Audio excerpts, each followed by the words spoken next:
திங்களணி சடை பெருமான் பூசையாற்றி திருமதிலும் கடந்திட முன்னின்றான் யாவன் தங்கு கடற்புவி வரை பின்னடியோனாதி சகலருக்கு மூறு தவிர்க்கின்றான் யாவன் அங்கவன்மை சரித முடிவேற்ப வேண்டி அவனடியே சரணாக அடுத்துலேற்கு மங்கள சின்மய மதுர தமிழ் செம்பாடல் வாரி மடம் அடை உடுத்து வளருமன்றே. அகலிகை சாப விமோசனம். இந்திரனுக்கு சாபமிட்ட பிறகு கௌதம முனிவர் தம் மனைவியான அகலிகையின் பக்கம் திரும்பினார்.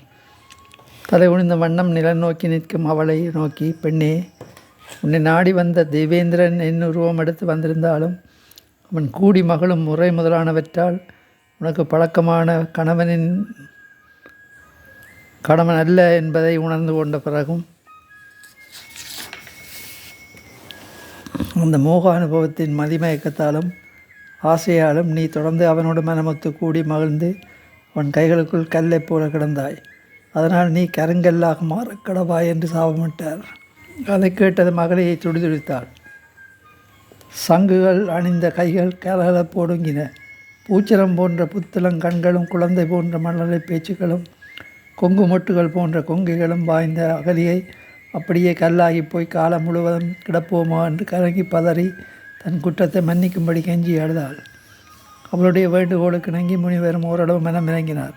என்றாலும் சாபமிட்ட பின் அதை மாற்ற முடியாது என்பதால் அதற்கான சாப விமோசனத்தை விளக்கி கூறலானார். அகல்யா, இனி நடக்கப் போவதை கேள். உமையொரு பாகரான சிவபெருமானின் திருக்கையிலை மலையில் விலங்கு அகம்பாடி அருள் பெறும் இலங்கை வேந்தனான ராவணன் அகம்பாவம் கொண்டு தேவர்களுக்கு இன்னல்கள் விளைவிப்பான். அக்கொடுமைகளை தாங்க மாட்டாமல் இந்திரன் முதலிய தேவாதி தேவர்கள் எல்லாம் ஒன்று திரண்டு பரந்தாமனிடம் சென்று தங்கள் குறைகளை எல்லாம் கூறி முறையிடுவார்கள்.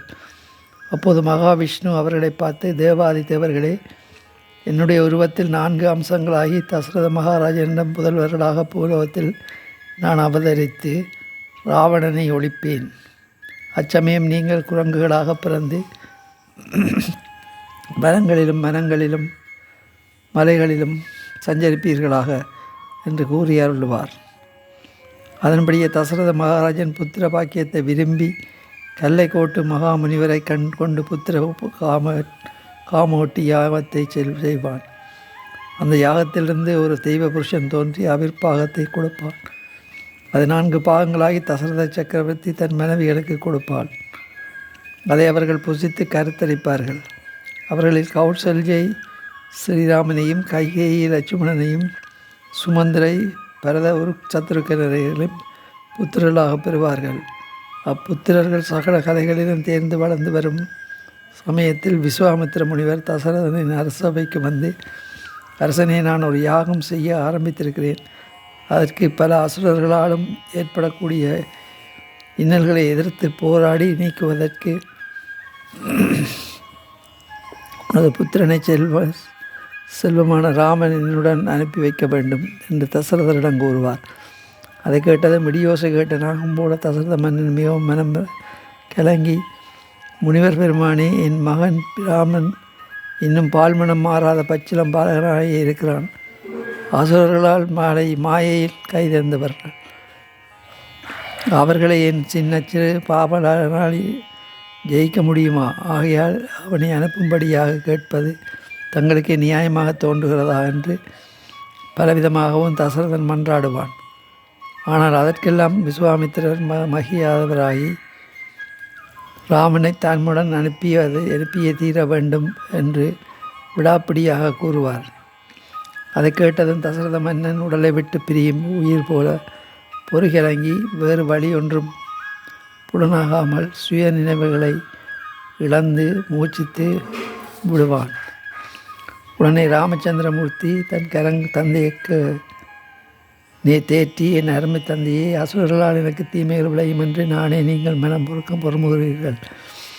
சகல உலகங்களிலும் ஆதியும் அந்தம் இல்லாமல் எங்கும் வியாபித்திருக்கும் பிரணவ பொருளாய் எண்ணி கருதியவர்களுக்கு கருணை கடலாக வரம் தந்தருளும் கணேச பெருமானுடைய அருளினாலும் இந்த முனிவரது தவ வலிமையினாலும் அவ்வசுரர்களின் மாயங்கள் எல்லாவற்றையும் தூளாக்கி வெற்றி விருதத்தோடு உங்களிடம் திரும்பி வருவேன். நீங்கள் எதற்கும் கவலைப்படவே வேண்டியதில்லை என்று ஆறுதல் வார்த்தைகளை சொல்லி வசிஷ்ட முனிவரின் போதனைப்படி விக்னேஸ்வரரையும் வழிபட்டு பூஜை செய்வான்.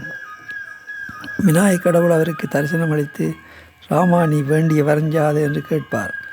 அதற்கு ஸ்ரீராமன், என்னை ஆட்கொண்டருளிய தெய்வமே, அசுரர்களால் ஏற்படக்கூடிய மாயைகளை எல்லாம் வென்று அவர்களையும் கொன்றொழித்து விசுவாமித்திர முனிவரின் யாகத்திற்கு ஒரு அசம்பாவிதமும் நேரிடாமல் எனக்கு வரமளிக்க வேண்டும் என்று கேட்பான்.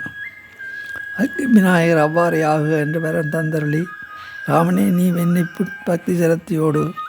அதற்கு விநாயகர் அவ்வாறே ஆகுக என்று வரம் தந்தருளினார். ராமனே நீ என்னை பக்தி சிரத்தையோடு வணங்கி வழிபட்டு வந்ததால் உன்னை கண்ணால் பார்த்தவரெல்லாம் காரிய சித்திகளை அடையப் பெறுவார்கள். உன்னுடைய புண்ணிய உடலின் ஸ்பெர்சப்பட்ட பாத்திரத்திலேயே அவர்கள் செய்திருக்கும் சகல தீவினைகளில் இருந்தும் விடுபட்டு நன்மை அடைவார்கள் என்று கூறி மறைவாக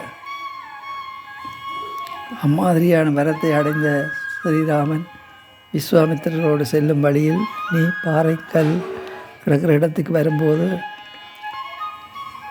அந்த கல் மீது அவனது திருவடி தாமரையின் ஸ்பர்சம் பட்ட மாத்திரத்தில் உன்னுடைய சாபம் நீங்க பெறும். அப்போது நீ உன்னுடைய கல்லுருவம் நீங்கி சுய உருவமடைந்து என்னோடு சேர்ந்து வாழ்வாய்.